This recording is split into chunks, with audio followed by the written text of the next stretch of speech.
And sitting in the same room with different devices. That's right.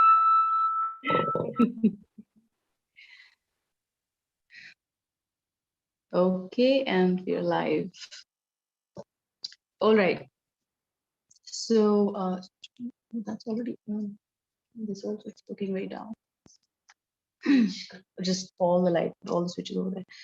Okay. So a couple of days ago,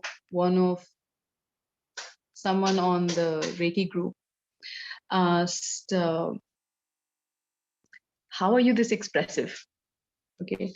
Let me mute all of you first.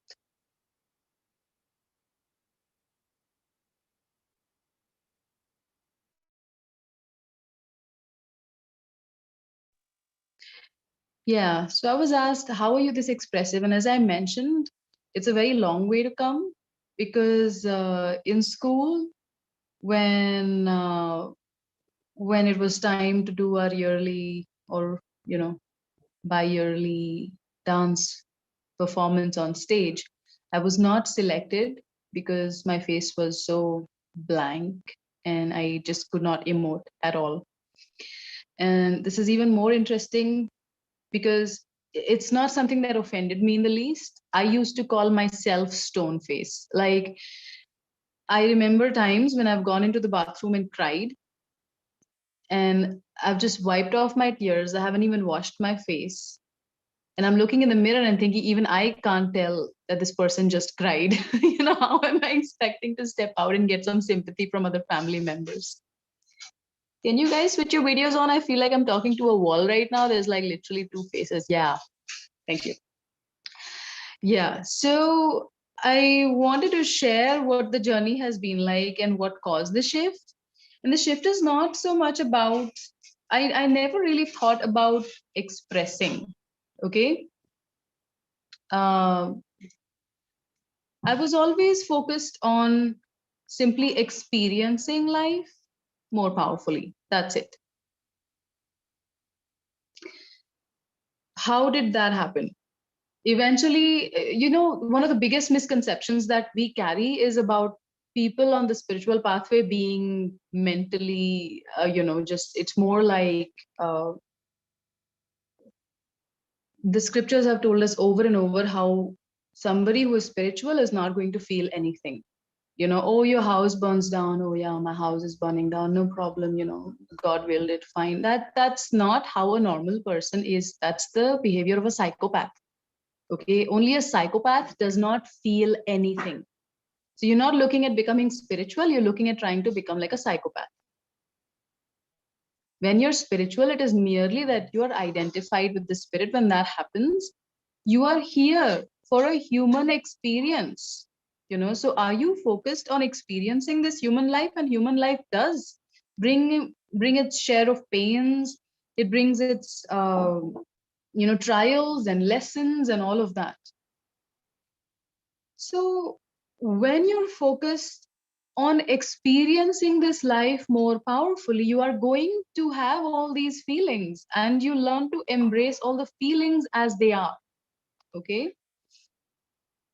That's to summarize the journey on the outset. But what was I doing exactly? Now, a lot of you have already heard me talk about deep listening, and that remains the foundation for almost everything that I do. Deep listening is more than just listening with the ears. You're listening with your whole body. Your whole aura is absorbing everything that the other person's aura is putting out, whether they're blinking, the rate of their blinking, the shuffling of their feet, or the minor movements that you would not notice.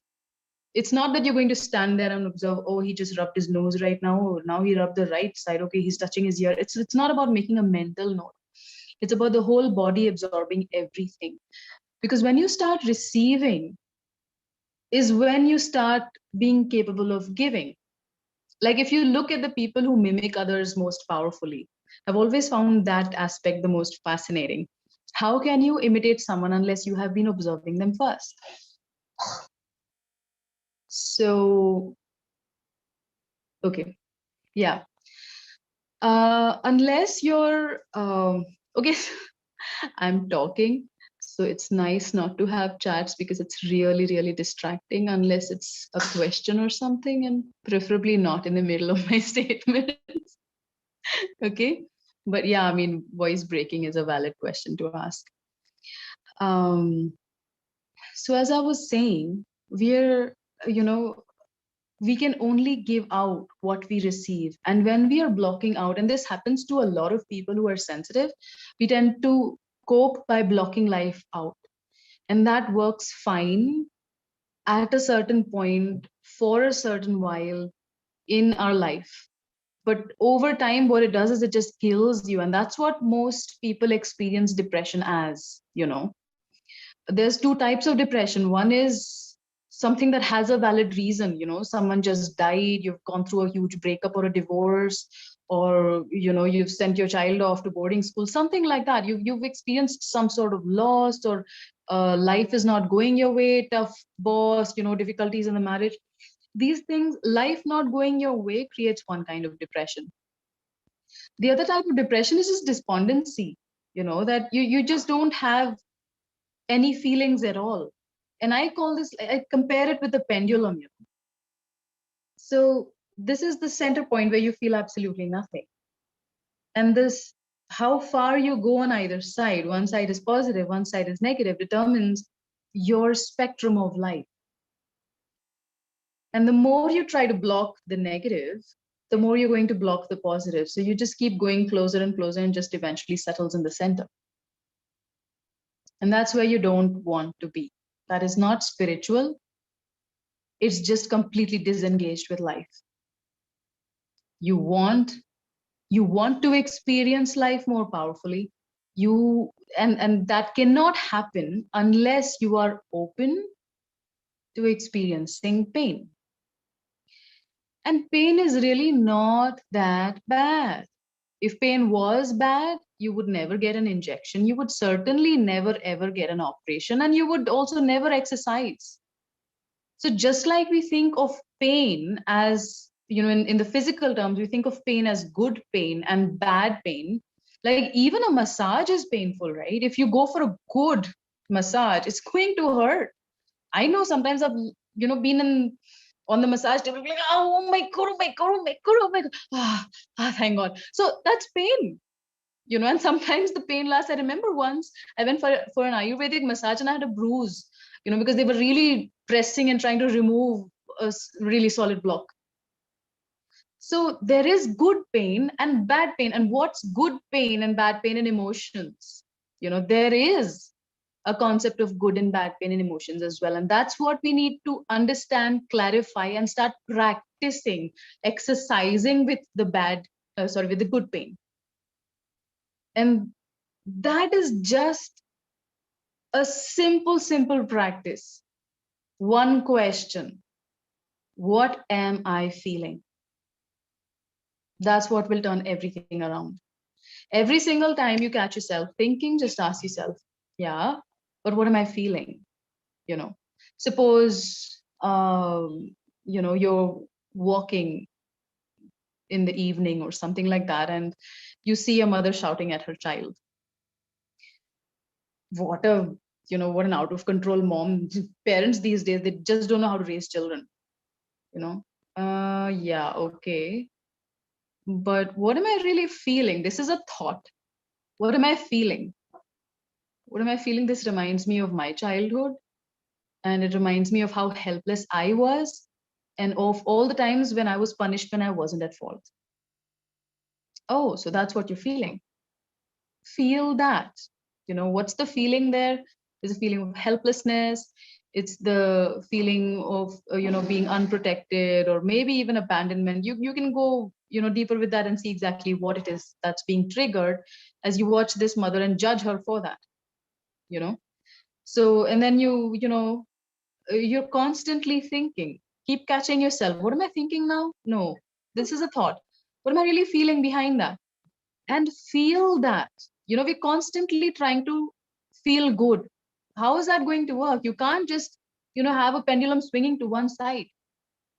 You've got to let it swing to both sides. So if you want to experience life more powerfully, you've got to be open to experiencing pains as well.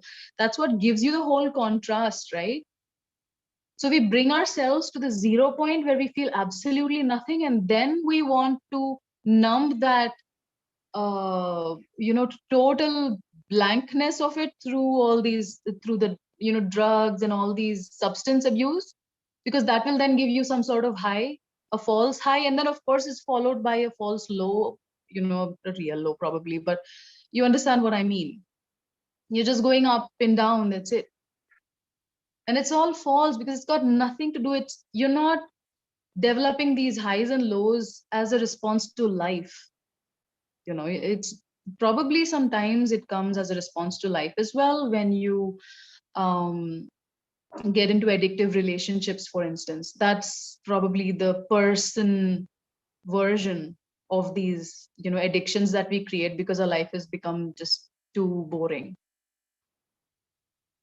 So the core message is primarily this: let yourself feel. If you let yourself feel, then you will allow yourself to express. Expression is natural. And I mean, that's also the shift in personality that I have seen. So when people say, oh, spiritual people don't feel anything, I'm laughing inside because I was that person. I used to call myself cold blooded because you could not shake me no matter what. I'd just be like, every single reaction was chosen. But in so many ways, I was just dead inside.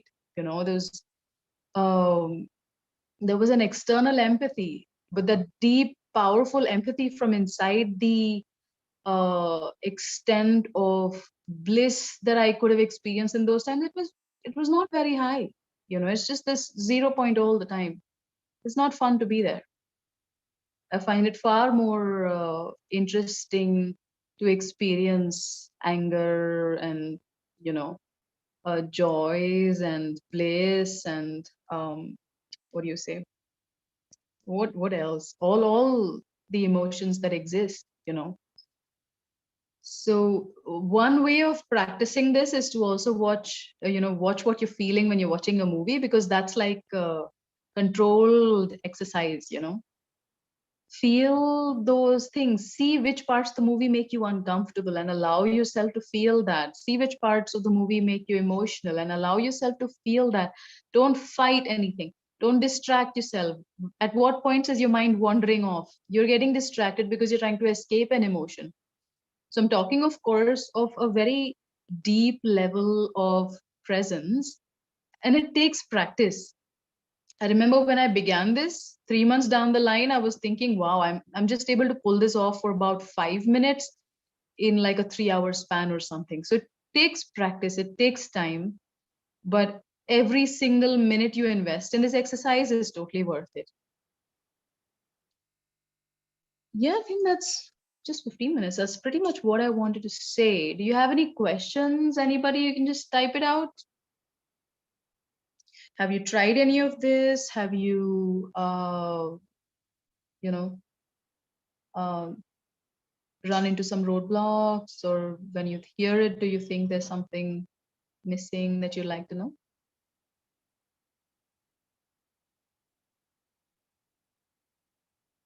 I've muted you all, so just type it in.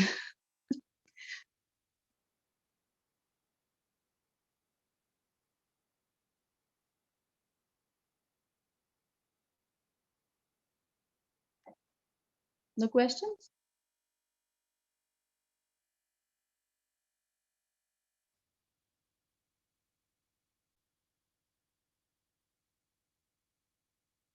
Yeah, usually when I move or watch a movie, if it gets uncomfortable, I just switch it off and fast forward.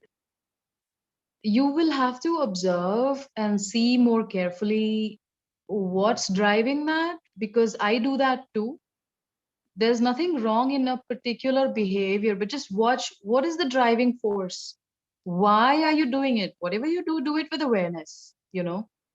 If you're doing it because you're getting triggered and you don't want to handle an emotion, then yes, practice in little bits. Say, okay, today I'm just going to watch this, see how it makes me feel. And if it gets too uncomfortable, I'm just going to fast forward. So practice. Oh, today I could survive 3 seconds of that. and oh, I could survive 6 seconds of that today. That's great progress. Okay, and this is a very good question. What's good pain and bad pain? Bad pain would be I'm reminded of this cat, that this just 3 days ago, I think it was. We have like a barbed wire um, on our back wall in my parents' house, and a cat got caught in it. And it was just so terrified. I don't know what happened. The hair, the wire kind of just wound all the way around. It was just so terrified, and it kept, uh, fighting and struggling and struggling and struggling, and then until it was utterly exhausted. Now that's bad pain. The truth is you're stuck there, and you keep fighting. So a lot of the pain that we experience is simply pain that we experience because of resistance. That's really bad pain. Just like the doctor has told you, don't strain your foot, and then you go, you walk around, you do all the housework, you're not bothered. That's bad pain. Every time you experience that pain, it's bad pain physically. In the same way, emotionally, indulging in these emotions because you're resisting, you don't want to feel it, so you feel it even more, right? Somebody has done something that has upset you, and you're just losing it and shouting at them. That's bad pain.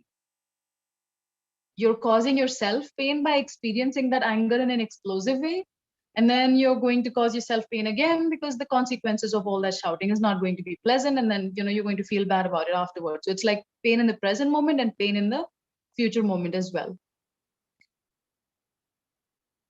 Good pain, we'll take the same example. Somebody has done something to upset you, and you're really, really angry. Good pain would be to just take a moment, take a deep breath, and feel the anger. You know what everybody else is telling you when you get angry? Manage the anger. Count to 10 and, all these funny methods. But all you really need to do is actually feel the anger. If you really observe carefully, the whole explosive outburst also happens because you don't want to feel angry. Don't you feel better for like a split second when you do shout? You're like, release. That's bad pain. Good pain is to actually take a moment, feel the anger, say, okay, I'm really angry right now, and then express it. I am angry right now. You're doing this and it's making me really angry. Can we work something out? I'm losing my mind. I've had a very difficult day. I don't know how to handle this. And looking at you doing this, you're making a mess of the table. I'm really exhausted. I don't have the energy to clean it. And just the idea of having to clean that up when I just want to sleep is making me very, very angry. So that's good pain. You're still angry. You're still, upset that you will have to do all of that work. But how are you managing it? What are you doing with that pain? You're feeling it, you're taking ownership for your own feelings. So what this does, like I said, is, it starts changing the way your face responds, because when you feel more, you show more, obviously. How much of any feeling is okay to express? For example, if I'm angry, that's exactly what I said, I think. When I'm not affected by some outcome or situation, how do I know if that's because I've understood the entire episode thoroughly and hence not affected, or is it because I'm shut down? Very, very good question. You don't always know. There have been times I've been shut down and I've gone and talked, to my teacher, and she said something and I'm like, oh my God, I've just shut down. I thought I was happy, but I was actually shut down. So it does happen. It'll always cheat you at some point. You think everything is going great, life is perfect. And then one fine day you're like, oh God, I've been shut down all along. It does happen. But by and large, my teacher uses this phrase, get intimate with your mind. How does it work? So you understand where your trapdoors are. There are certain things your mind is always trying to protect you. It doesn't always succeed at doing it the right way, but the basic objective is it's trying to protect you. you know So you'll always have certain trapdoors. The moment something happens, it just goes into shutdown, and you're like, out, I don't feel anything anymore. So when you're really observing yourself, you start getting more intimate, and there are times you'll know, like, oh my God, this is going to happen now. And, there's a very high chance of shutting down after that. Because if it crosses that threshold in this aspect, I'm going to shut down. So the more you observe yourself, the more you study your own mind, study your own behavior and reactions, then you start becoming far more adept at understanding, am I in shutdown, or am I feeling, and otherwise a simple litmus test is also how open are you to painful situations. Like, again, just observe yourself. Are you reacting, uh, are you feeling upset when something normally upsetting happens, or are you just like everything is cool and fine? So it's just about observation on various levels. um, Anger is a manifestation of an underlying feeling, helplessness and other feelings as well, yes. And uh, over time, with practice, you can get to that point and really be aware of what exactly you're feeling. That's why I keep asking you, what are you feeling, what are you feeling, what are you feeling? And if you really want to go very deep with this, I would suggest journaling at least a few days a week, if not every day. Depends on your frequency of getting upset or experiencing intense emotions. Suppose you have an angry outburst or something like that every day. Pick that moment of intense emotion and write about it at night. Kind of relive it and say, okay, I was feeling this when he said that. What was I exactly feeling though? Go deeper. Okay, but did I feel this? No. Was I feeling humiliated? No. You have these lovely emotion charts on Google as well. You can just search, look them up, or I can share something, and just see what is it that I'm feeling in this spectrum. Oh yeah, it's this feeling. Okay, and then feel that, breathe with it. See, where am I feeling this emotion in my body? And just stay with that feeling. Resentment is bad pain, yes, very much. But even that, it depends on how you're processing it. You could be resentful and just feel that resentment and go deeper with it. Say, okay, I'm going to feel this resentment for the next 5 minutes, and feel that resentment and see what am I feeling beneath that? What am I really feeling? When did I feel this last? That's another really useful question, because you may be carrying this feeling from years ago. You may not be exactly responding to this situation. So sometimes when you hit rock bottom, you can ask yourself, when did I experience this the last time? And then suddenly it takes you to the root cause of the pain that you're experiencing. For highly sensitive people, how to avoid enmeshing with people who share with us such painful experiences. I keep myself close to avoid it, but at the same time, I know I disconnect doing something not good. Otherwise, I feel totally drained down. Okay. That's not an easy one. You just have to, like, I have shared already with you a lot of methods to keep yourself protected. So the protection bit is really important if you're highly sensitive. And I would say more than anything else is just the practice of learning how to say no. Sensitive people really, really need to learn this. If someone is sharing with you something that you don't want to hear, just tell them, look, this upsets me a lot. It takes me 3 days to get over this. Is it okay? Like, can you please not share this with me? It's going to take my focus away from my work, and I won't know how to handle it. It'll affect my promotions and all, just because, I know you need to release, but I'm not in the space to take it. And is that okay with you? Can we talk about it some other time? That's it. Just find a nice way of saying it.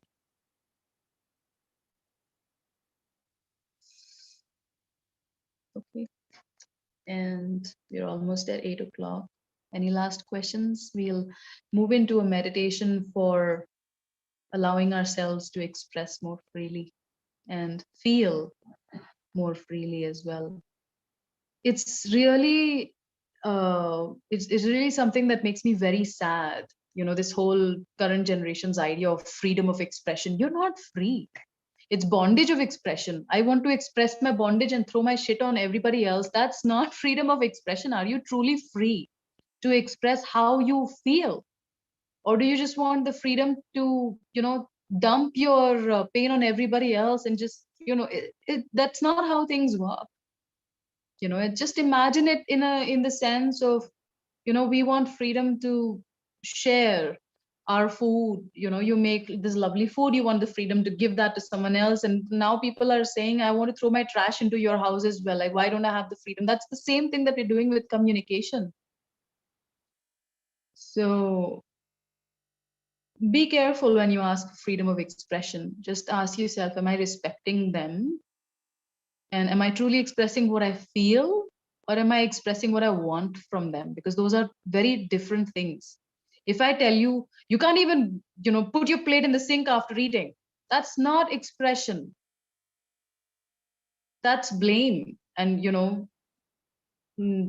a whole lot of things. Expression would be, I feel like a servant if I have to pick up the plate after you every single day, and you just sit there with your feet up on the table.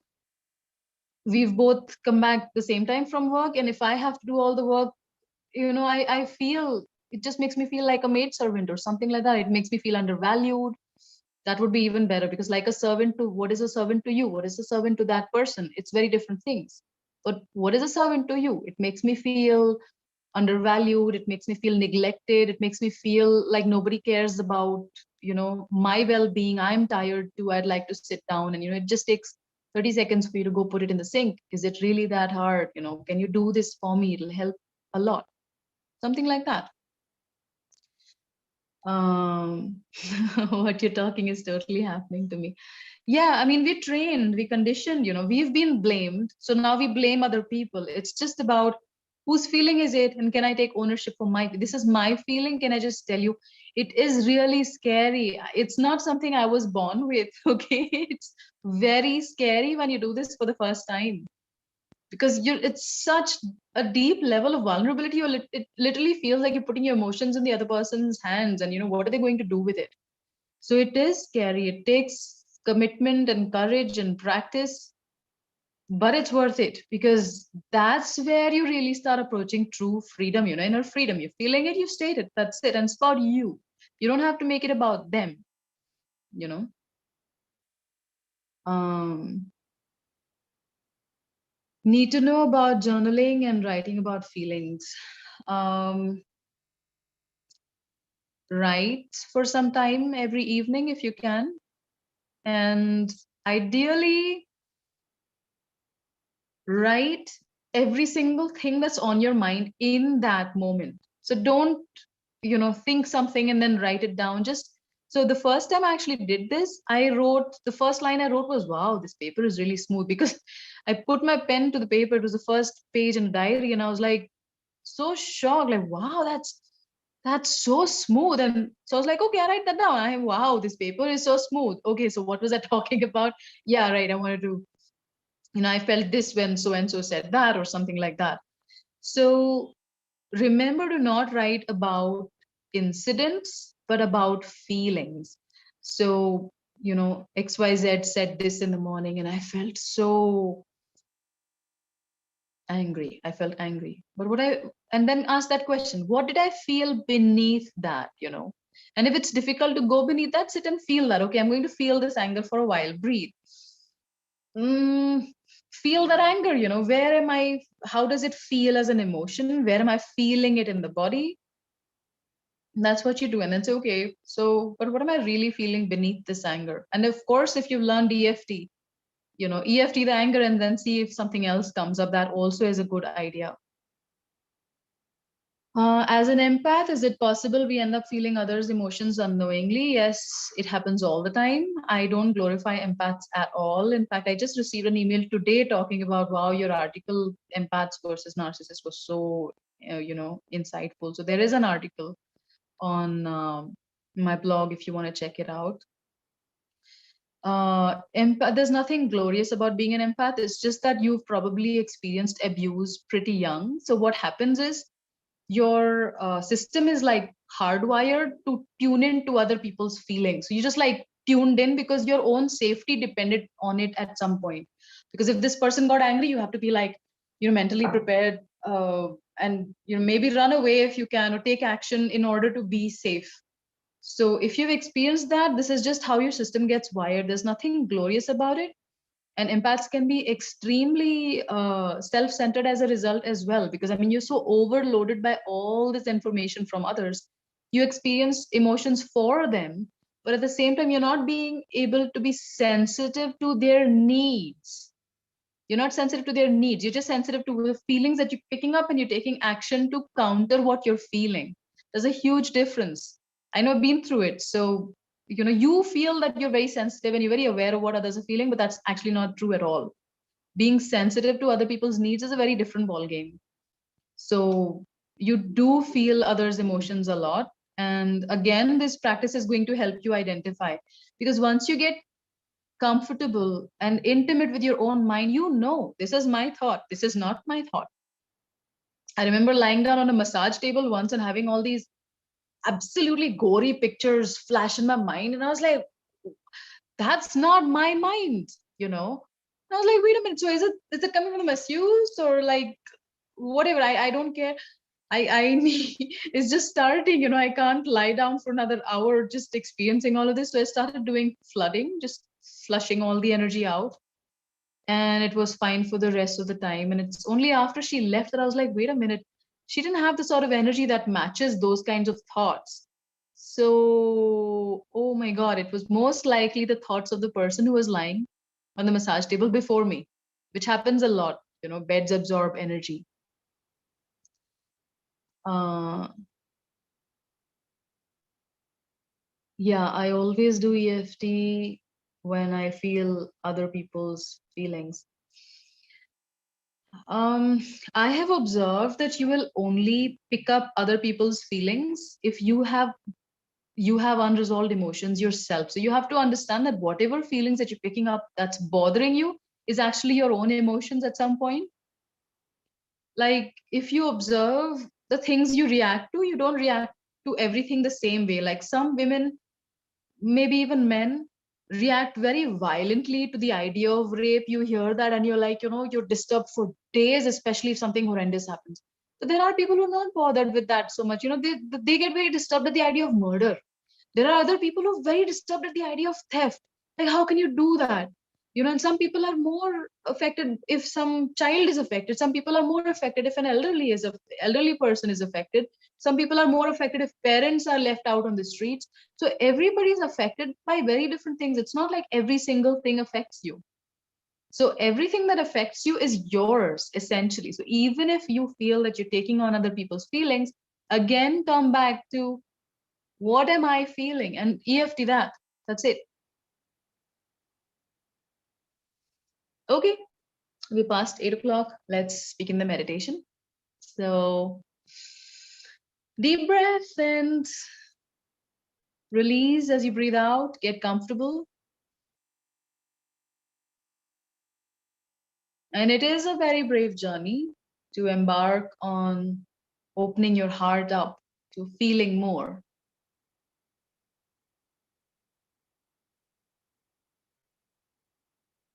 And I want you to begin by imagining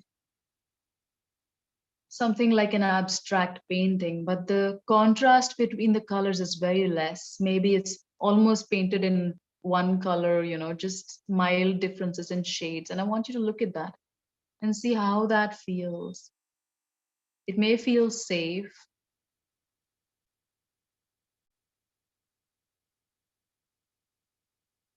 But is it enough? Is that all you want to experience? How long before it starts to get boring?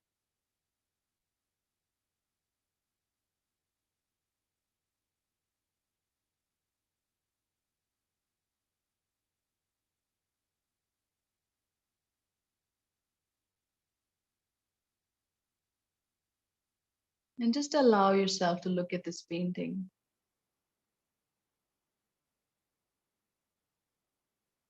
See what comes up inside. Feel whatever feelings come up for you.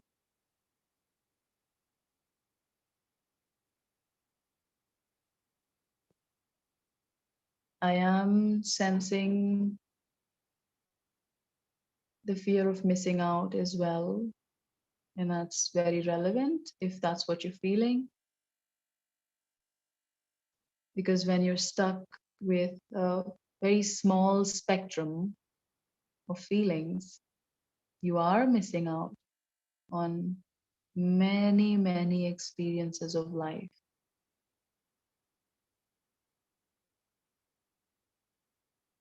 Have you ever wondered what if it was possible to feel ecstatic just by smelling a flower or even just by looking at it? If that was possible, would you like to or not like to experience that?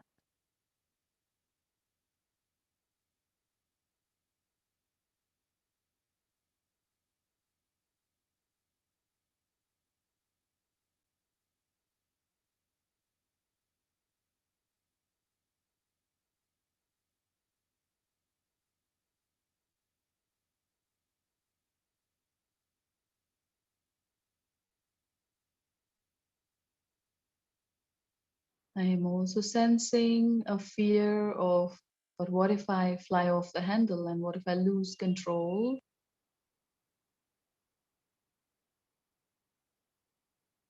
Can can you lose control when you're awake and watching what's going on?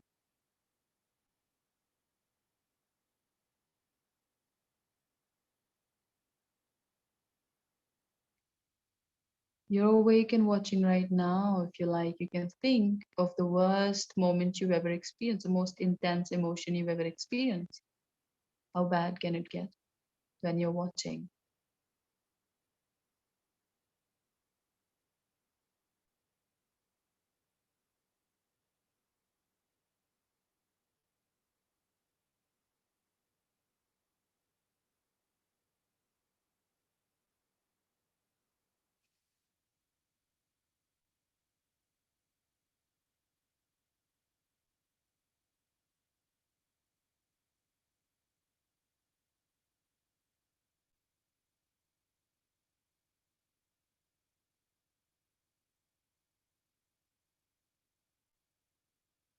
Maybe you can think of a moment in your life when you were really, really present for someone, really there for them, holding the space,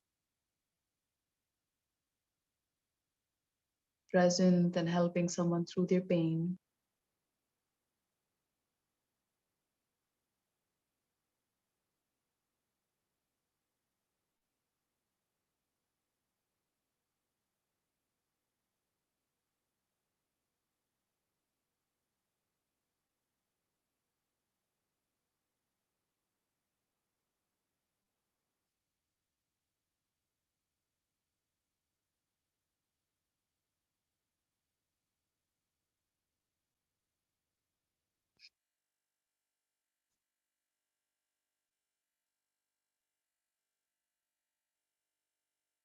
And maybe you can ask yourself now,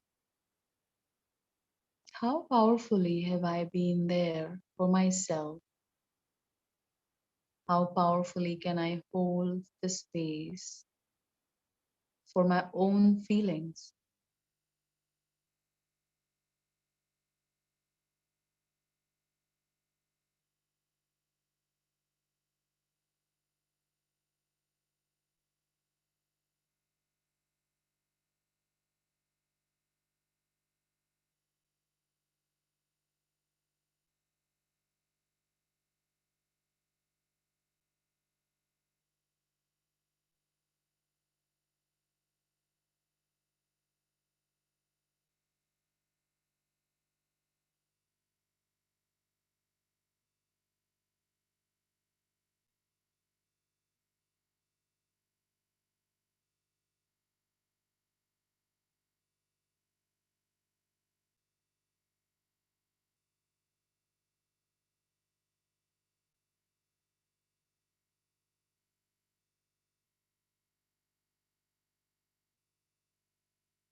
We talk about acting and expression, but ultimately, every art, every piece of art, all expression needs a witness. What is art without a witness, ultimately?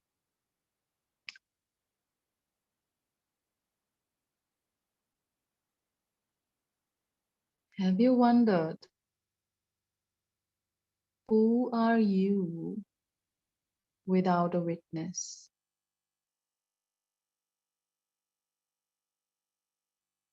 What is the value of your existence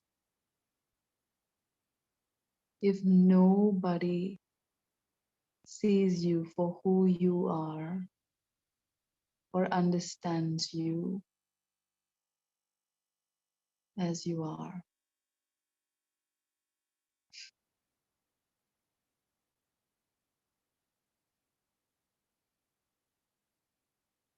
Who are you without a witness?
And now maybe you can ask yourself,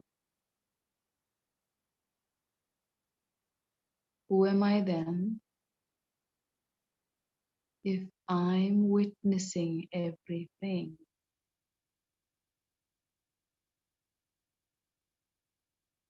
Who do you become if you begin to witness everything that's coming and going inside, outside of you?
Can you be the witness right now?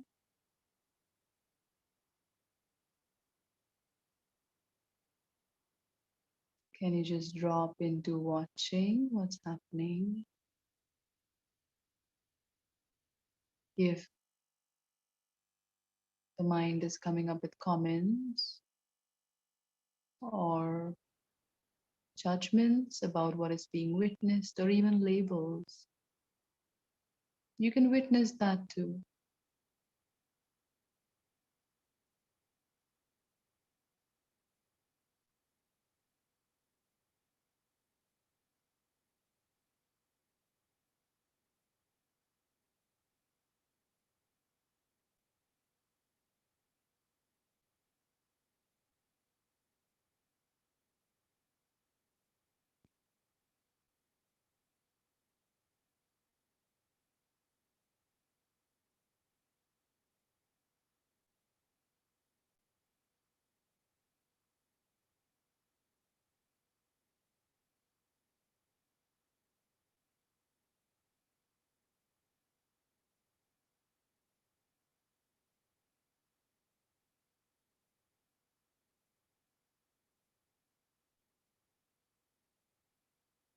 And now just let yourself ask,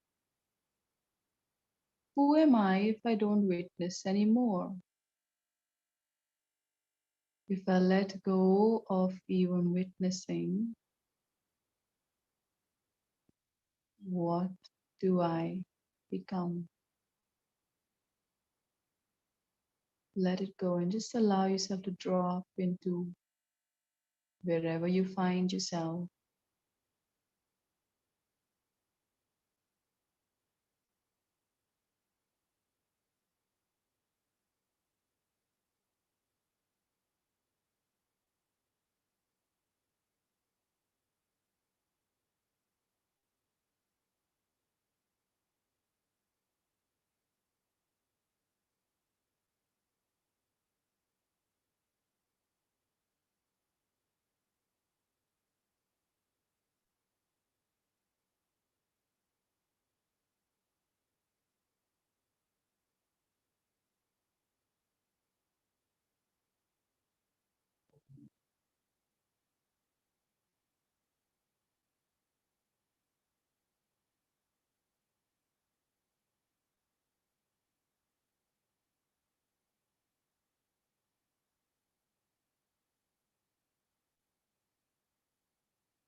And just allow yourself to bring your focus back to your physical body and just look at this physical body as an expression of divinity.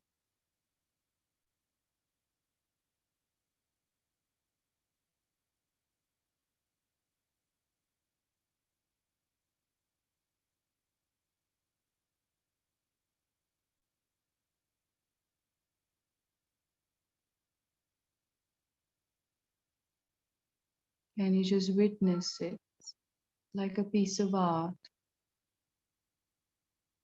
Just observing, becoming aware.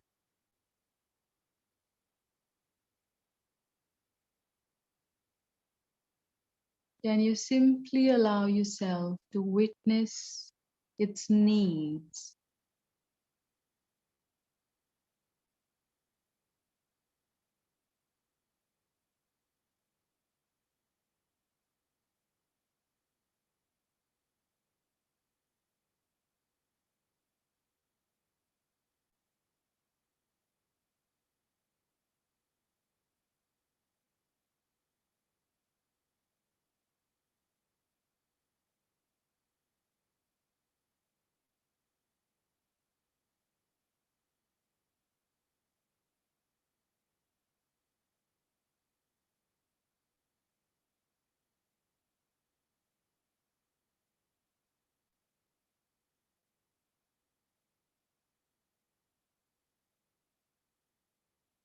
Can you let yourself see your mind as an expression of this divinity?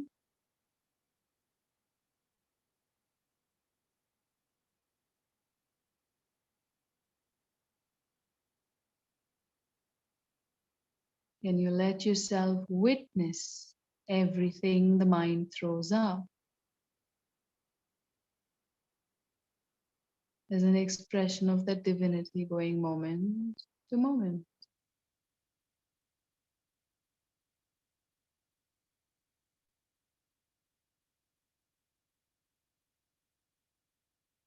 Just imagine a beautiful, large painting with a wide variety of colors and beautiful contrast. There are blacks and whites, bright yellows and dark blues, and well, dark yellows and light blues. It's got everything in it. Just allow yourself to soak in the beauty. The blacks are just as important as the whites. Then you let yourself witness the blacks and the whites of the mind with equal love. Just watching.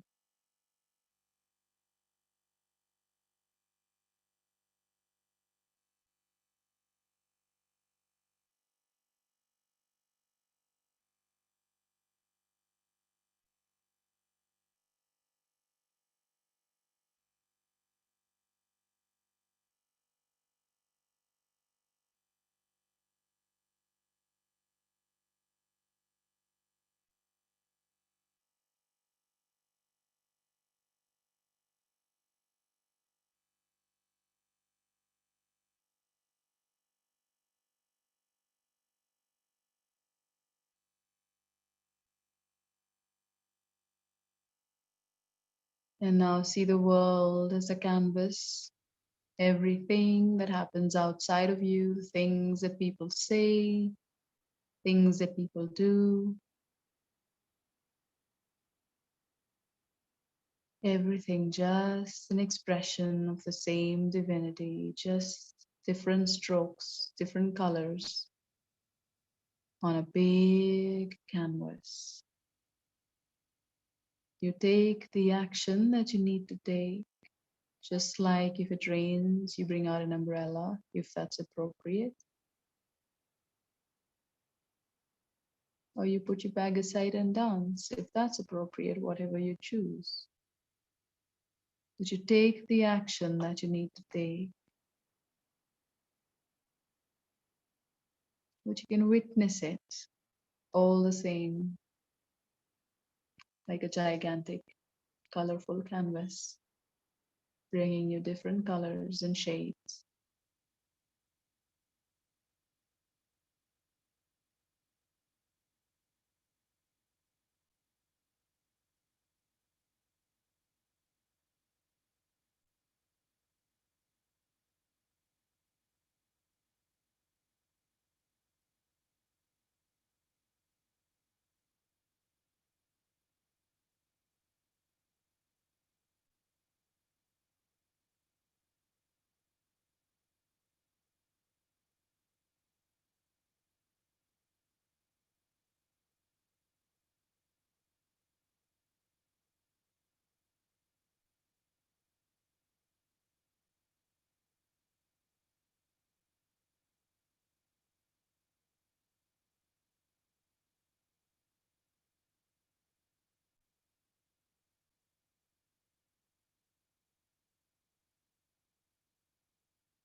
And bring your awareness gently back to the body.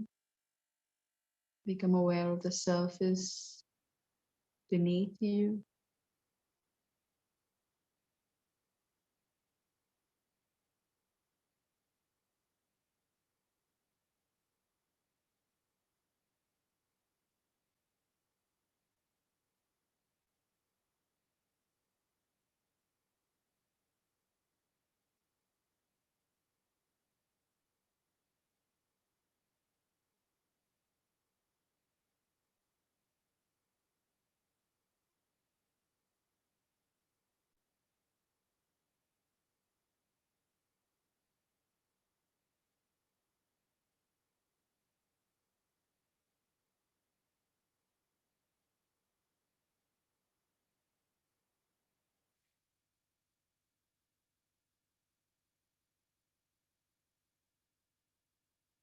Just bring your attention to your heart and feel it expanding.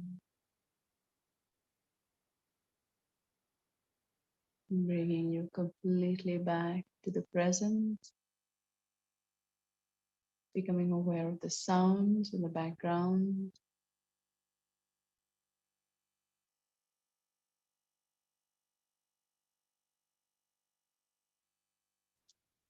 becoming aware of your breathing, watching it in the belly,